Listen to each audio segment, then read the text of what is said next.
Hi there, everyone.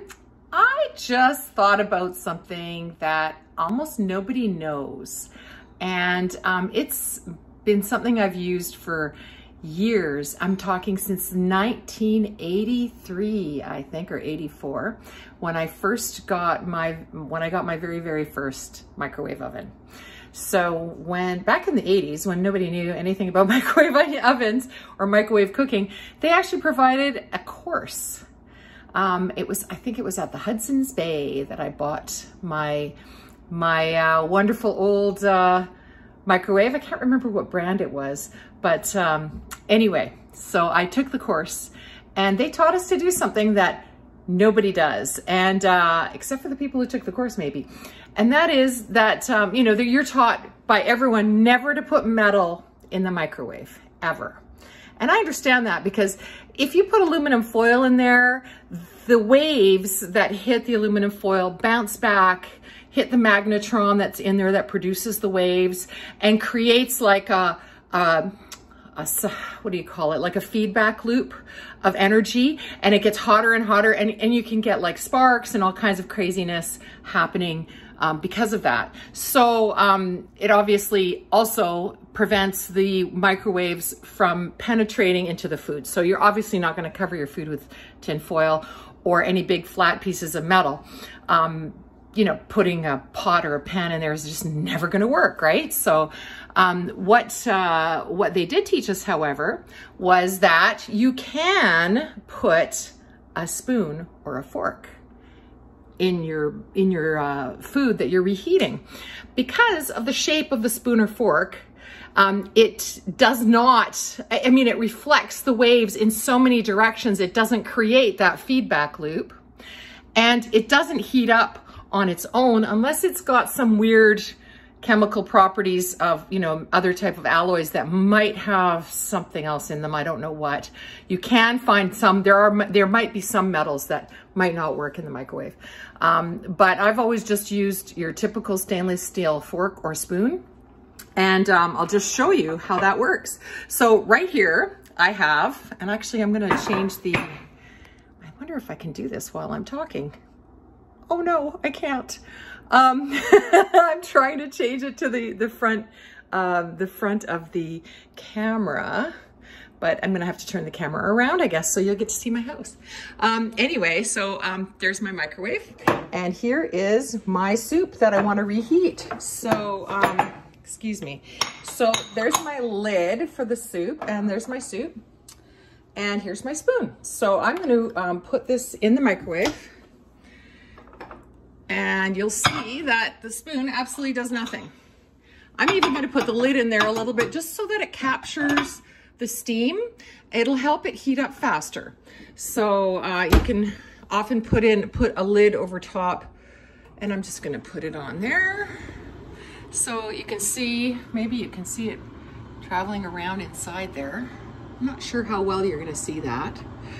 But it's not sparking, it's not arcing, it's not doing anything weird. It's just gonna cook for like 14 more seconds or so. Then I'm gonna go in and stir it, because as we know, microwaved foods do not heat evenly in the microwave. They'll heat from the outside, like anything that the waves can hit will warm up first. And eventually, from conduction, if we remember conduction from science class, you can stir it up and help the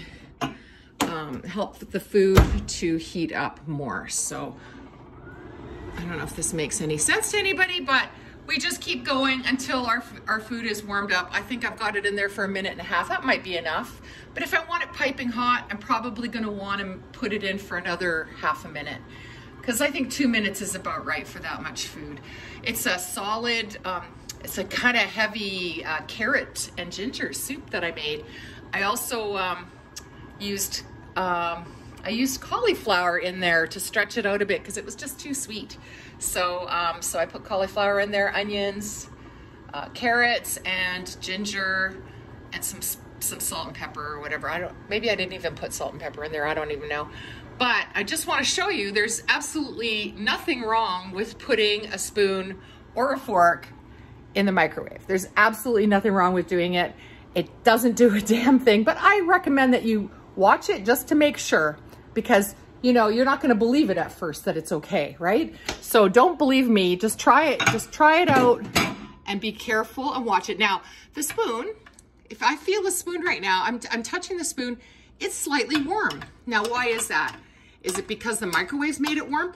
Not really. The microwaves are making the steam warm, the steam hot that's coming off of it because it's warm. And also there's conduction from the food to the spoon. So for example, if you had something in there for a long time, this is pretty hot. I don't need to heat it up any more than that.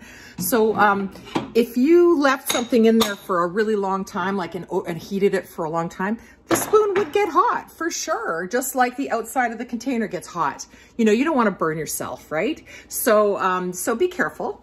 And you know, this is ready to eat. Like, check it out, it's ready to eat. It's nice and steaming hot. There's nothing wrong with the spoon. My microwave is fine, other than the fact that it's slightly dirty. What the heck is that? Coffee? That's weird. Anyway, I just thought I would share that with you because so many people don't know that trick, and it really makes it nice because you're not taking a dirty spoon in and out of your microwave. And you're not making an extra bit of mess, right? You're just leaving it in there, stirring it as needed, and it just makes life a little bit easier, just a tiny little bit easier.